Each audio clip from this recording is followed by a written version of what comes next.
Hey everybody, welcome to the Way Podcast.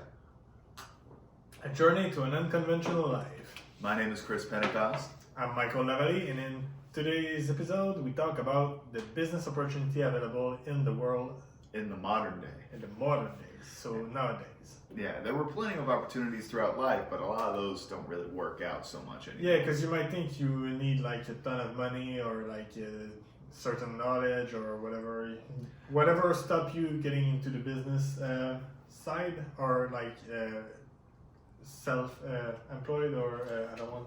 Yeah, self-employment is always an option. In fact, you can make a job opportunity out of any passion that you really have.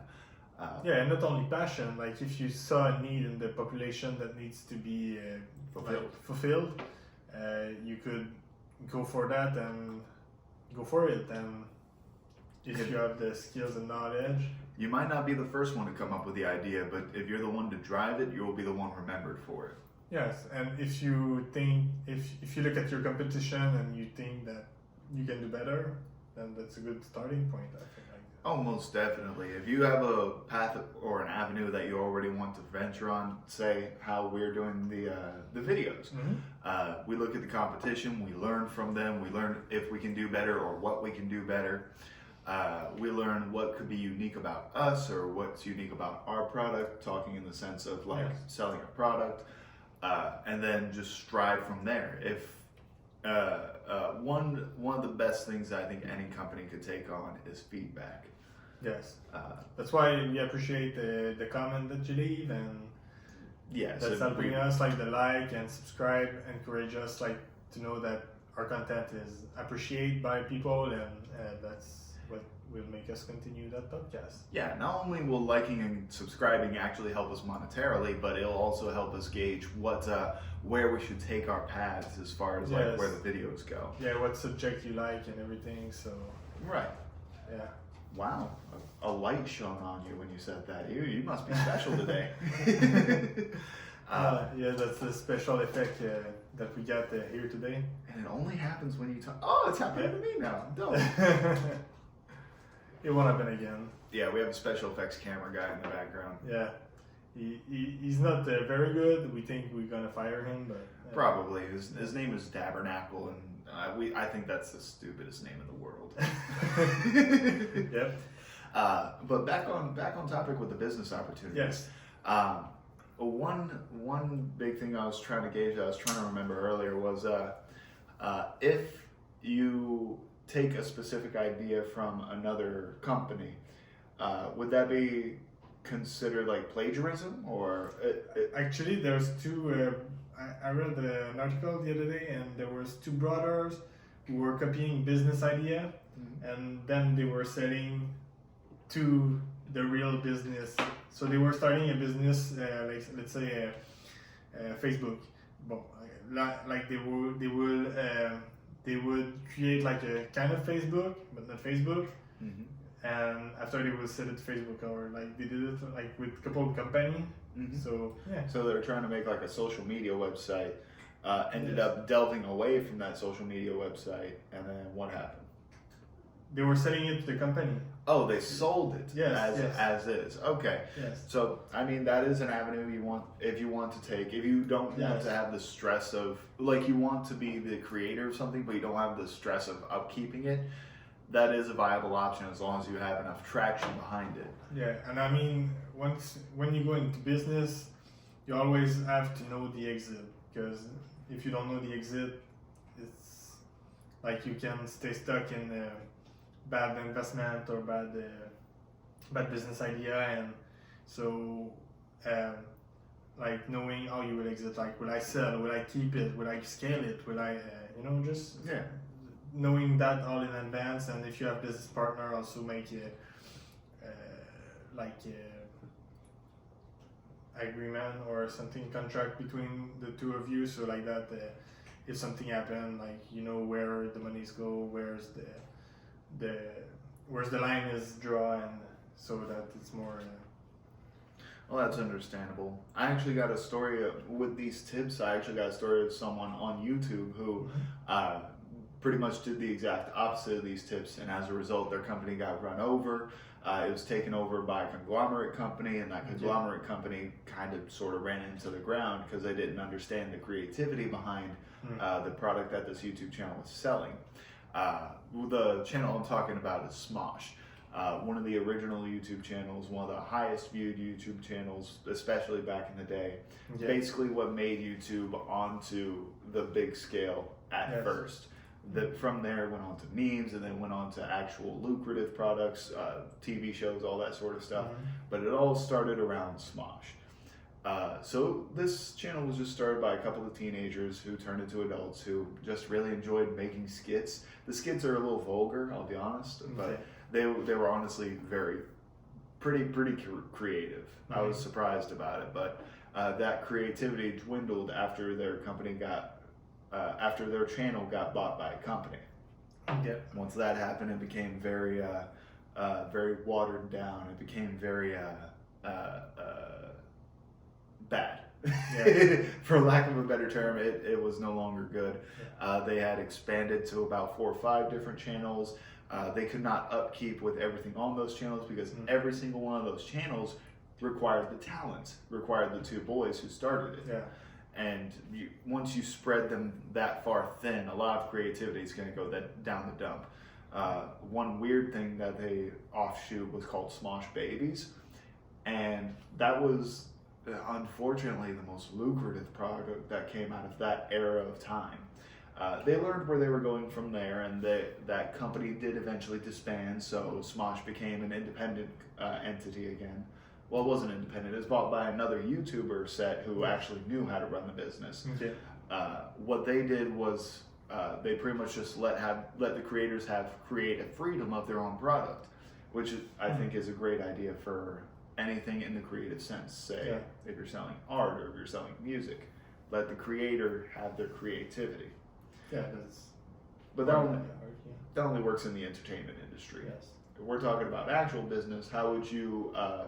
But I mean, business could be everything. Like, you can have business of entertainment. Like, there's multiple idea out there, and I believe that, especially nowadays, like there will be more retirement coming. So a lot of people like own businesses, and they will need to get rid of their business, or like so they will either like close everything that sell to anybody, or they will give opportunity to younger generation. So that's where like I think a lot of opportunity will come, and like if you are into business and you want to get into business, I think that's a great way to start. Like, because if you don't have to start from scratch, if you don't know where to start, well, find somebody who owns a business and wants to retire, then take over. That easy to say, but if you find that person, like, you might have a good opportunity there. Oh shit! I actually had an opportunity like that when I was growing up. Yeah. My uncle owns he owned a lawn mowing service, lawn care service, and he had several stations, mainly stationed over in Jacksonville, but he had stationed all over Florida, and he was rolling in the bank. Okay. When I was 19 years old, when I was 20 years old, he wanted to take me in as an apprentice to learn that side of business. Yes. And I thought when I was younger, when I thought lawn care business, I thought like, I'm going to be doing hard labor. I don't want to be doing this for my life. I just want to talk and entertain. Yeah. And that was when I was younger. And looking back on it now, I think it would have been an amazing opportunity for me to set myself up correct for the rest of my life. Because honestly, his business with barely any interjection could have run by itself. Yeah. In fact, that's basically what it's doing now. He just handed it off to his most trusted manager, like his most trusted regional manager, and was like, "Hey, I'm retiring. This is your business now." So now he's living off of his retirement. Yeah. That company is still doing well. I forgot the name of the lawn care service, but it's still a very active lawn care service around Florida. And I mean, I've been in Florida for let's say 4 or 5 months now, and I already have two opportunity like that. Yeah. So I bought a painting business that didn't go well, but the owner financed me a part of the business, so I didn't have to put like all the money down on one time, and like so that was a good the good way. Okay. And then second one is a yacht broker. So the guy wants to retire like in 2-3 years, but so I'm helping him like grow the business, but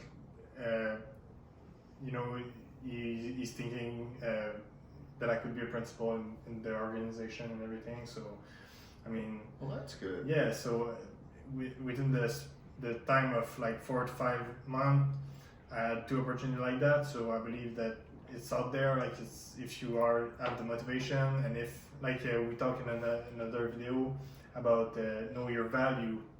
Well, if you go to a place like that and you see that the owner are old or something, like just say a word at the beginning, like when you get hired or when you think that there's an opportunity for you, even if you don't like doing the job, like just spread the word, like I want to own a business, like I want to do that, I want to.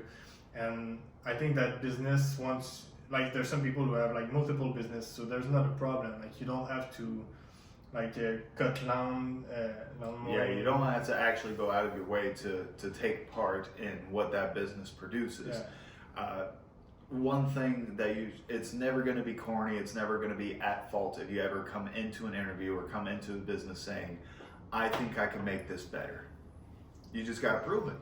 Because a lot of times, if you just say that out of nowhere in an interview, I don't think that maybe the owner will not take it seriously. But like once you are there and work and you see how you are and everything, once you prove it, but it's a foot in the door type of thing. It's like, hey, I could see a couple of places where this could improve, and I really want to help you grow this more. Yes, exactly. Kind words like that, somewhere where you can just get your foot in the door and be like, hey, you want to make some money? I want to make some money, so let's make some money. Yeah, and I would say my advice, like, don't be greedy, like, don't be oh yeah, I'm gonna help you, like, now pay me more and I'll do that for you and then I'll take the business over. No, don't do that. You can, but I think the best way is like to look, I'm gonna do it like for free. I'm gonna do all the extra work, but then at the end, I want part of the business. Yeah, working for knowledge is definitely a thing you can do, and it's hard to do, especially if you have like a 6-month span of like you're not getting paid from this job, so you have to pick up another source of income. That's going to be a lot of hard work, but after that 6 months of hard work, you're going to have a portion of a business at the end of it. You're going to be making a passive income. Yes, exactly, and like I just think that working for a paycheck is not the way to do. Like we have a subject that we will talk about. It's Robert Kiyosaki. That you don't know him, but I still don't know. That's what kind of he teach in his book. Like you didn't want to work for a paycheck, and because when you work for a paycheck, well, you're not creative. Like you just like, oh, I'm doing my 9 to 5, and then I'm too tired for doing anything else. But if you work like for no paycheck, you just grind, and try to find a way to make money like without having a job, Now granted, these subjects are not for everyone. Yeah, we're not giving advice, like we're just having a discussion on... Yeah, these opinions may not agree with everyone. We definitely need 9 to 5 workers. We need that, especially in a society. We need people who do certain tasks in certain ways. We need farmers. We need medical staff. We need.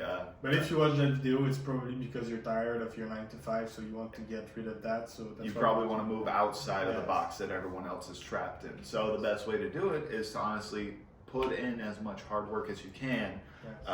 To get onto that fast lane, to be able to get to the fast path to not only owning a business but potentially starting up new businesses, getting to the point where you don't have to worry, like monetary things are not a worry anymore. And we all want to get to that aspect where we don't worry about money anymore. It's just all about how much work and time you want to put into it. Yeah, and I mean, that's a part of it, but I believe that if you don't take control of your finances, it will not be possible. Because if you just like, let's say you make $100,000 a year, and now you get a business and you make $200,000 a year, but you still don't take care of your finances, but you're gonna spend that $200,000. Like you're not gonna have it at the end of the year, and you're gonna look back and say, oh, what happened to that? Well, I spent it all. Oh yeah, proper budgeting is definitely a big Yes. thing, especially in America. It's a big thing that a lot of people don't really understand because we're so wrapped up in consumerism. We're so Yeah, wrapped it's up like in buy. catching up with the Jones. Like, you know, that's an expression. I don't know if you know that. Catching up with the what? The Jones. Like, it's like, oh yeah, the neighbor have a Porsche, but I'm gonna get the Lamborghini, but you don't have the money for the Lamborghini, but like You've got to catch up. yes, what you don't know is that the guy who owned the Porsche, it's paid because he owned property, he get businesses and whatever. Like, so you're not in the same situation, but you want to have the same thing as him. So in order like to make that happen, I believe that's more logical to like buy the things you want with passive income instead of like debt or whatever. Like just so. Yes, never use your savings on things you want to use for fun. Never honestly use your checking on things you want to use for fun. Just use the amount that you collect that's completely spare money. Whatever that spare money is going into, that you can use for the fun stuff you want to do. That's Yeah, I mean, Like depends this- of what your plan is. Like some people might not care about that, but like it's just. But that's not a lucrative way to be able to grow yourself. Yeah, no, but- that's for sure. Like if you stay in debt all the time, like it's not gonna help you achieve anything. Yeah, It's not just, at all. If that's living on the sidewalk, living paycheck to paycheck, Yes. just like, hey, I've got these car payments to pay off because I wanted this car, not because you needed this car, but because you wanted this car. I myself, I don't have a car. I work with an e-bike right now. It took me about 4 months to get that e-bike, and it provides for me everything that I need right now. For myself, I have 2 cars, but it's the car that I wanted. How do you make money off of them? I mean, I rent them out, so that's the way I figure out. Like, I was thinking, okay, then I want certain car, but I don't want to wait like 10 years or whatever the amount like to get them. To So pay them off, How can I? How can I pay for these without paying Yes. for these, basically? Yes, exactly. So basically, I rent them out, and like that, the payments made for themselves, and I don't have to worry about that. Yes, some people might say, but what do you do when you rent your car? Like you don't have a car. Well, we don't. We are in a situation that we don't need always 2 cars. My wife works near from home, and like me, I drive around a little bit, but you know, it's rare that the 2 cars run at the same time, so it's just Most he ever drives around is for like 3 hours in the morning, and that's not even every morning. So it's like he found a way to make his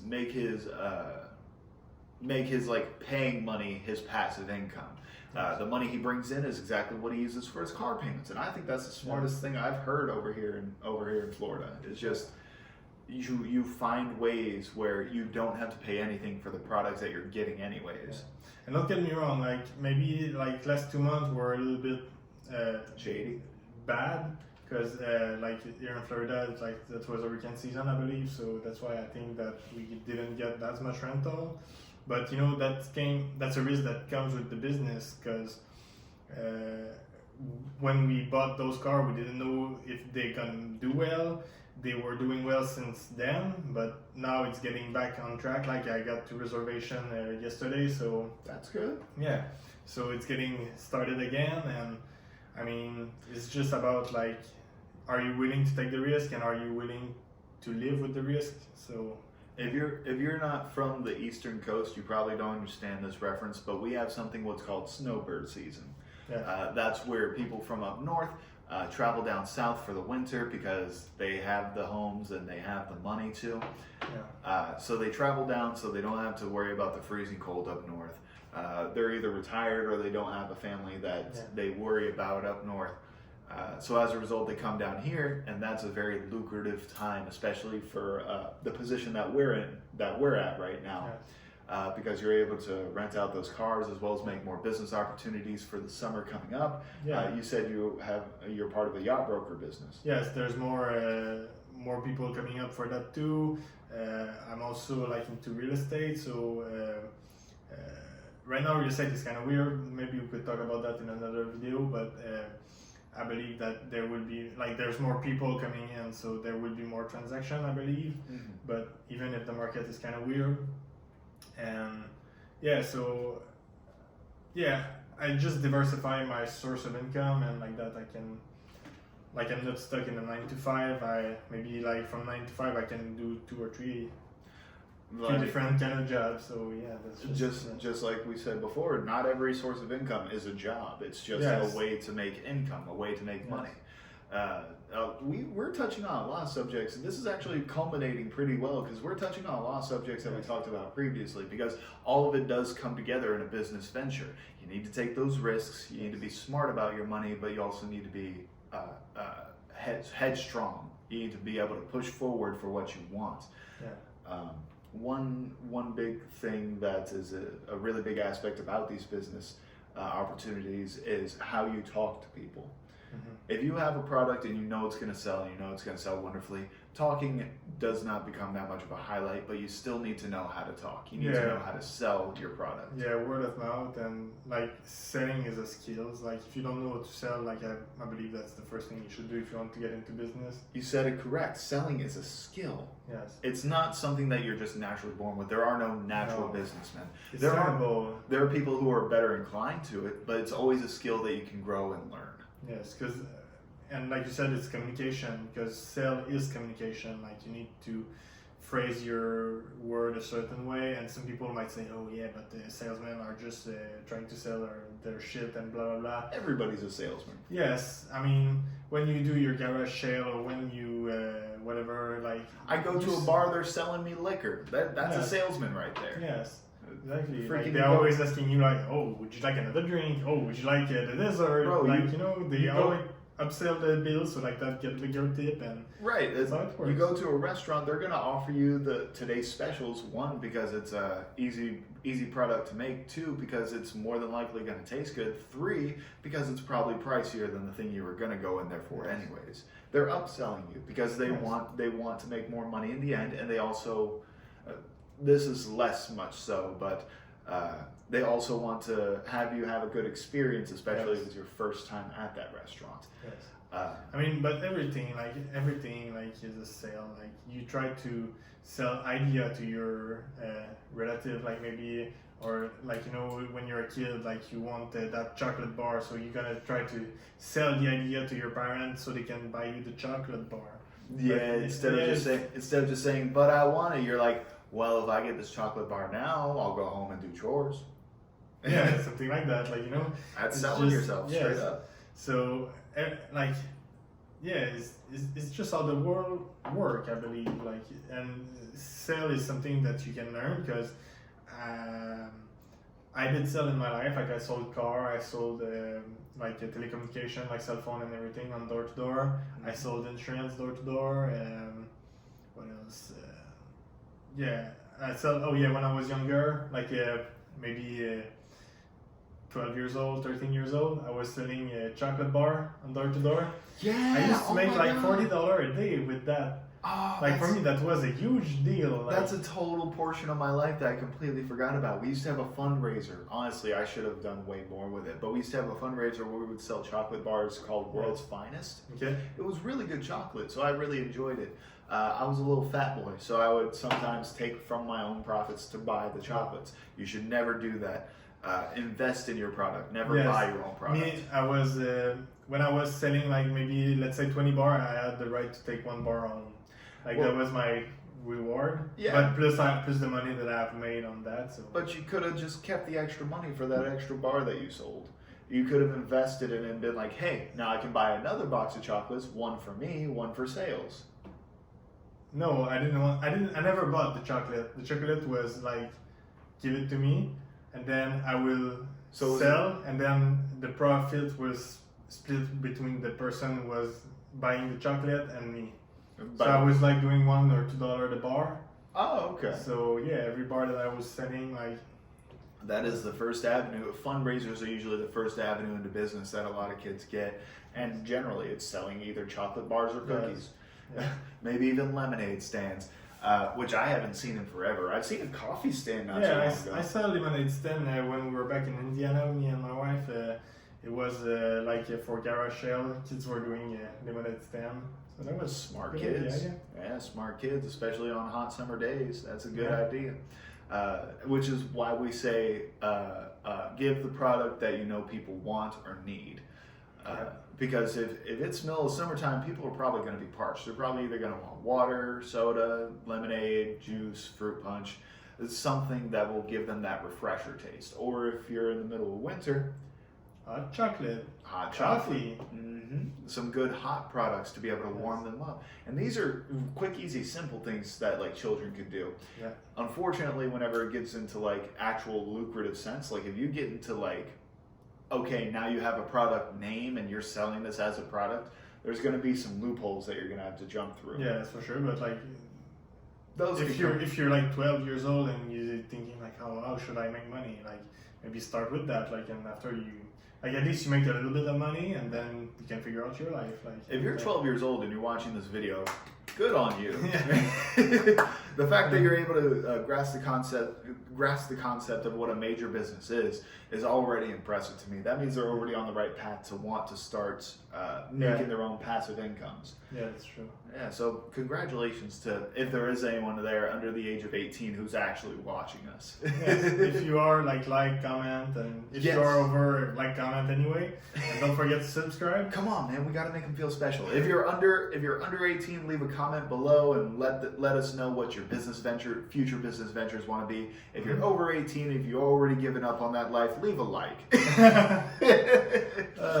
I don't think I did much better on that, and I'm out of coffee. So Yeah, me too. So I think I think we're good on the Yes. subject. Yes. We talked very well a lot on that today. Yes. Make sure to hit that subscribe button as well as the notification bell so you can get notified on future videos going out. Follow our socials. All of our socials are in the description below. Yes. We got Facebook, Instagram, Twitter, X. I'm never going to remember that. And we've got a TikTok, which is Yes. actually doing pretty lucrative now. Yeah, I think that's good. Like, We get like an average you- 1,000 views. Per Yeah, video. for now, but maybe in 2 weeks that would be better. But We're going to find out. yeah. So on that, have a good day.